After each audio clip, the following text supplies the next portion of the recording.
মাঝে মধ্যে পচার জন্য প্লেট সাজানো থালিগুলো করতে আমার এত ভালো লাগে।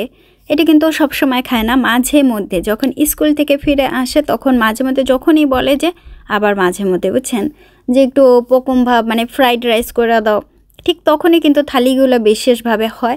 আর যদি সাদা ভাত দিয়ে হয়, সাদা ভাত দিয়ে খুব কমই হয় থালি, মানে এই যে প্লেট সাজানো রং বেরঙের খাবার দেওয়া।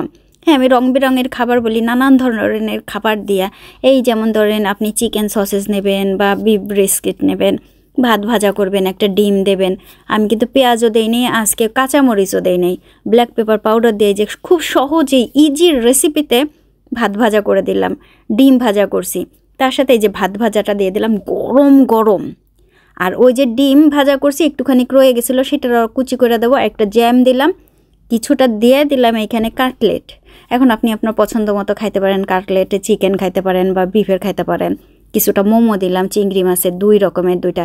আর ছিল ওই যে আলু পরোটার একটু তেলে ভাজা আর তেলে ভাজা ছাড়া, তাও একটুখানি দিয়ে দিলাম, মানে কিছুই বাদ রাখলাম না। টমেটো কেচাপও একটু দিয়ে দিলাম।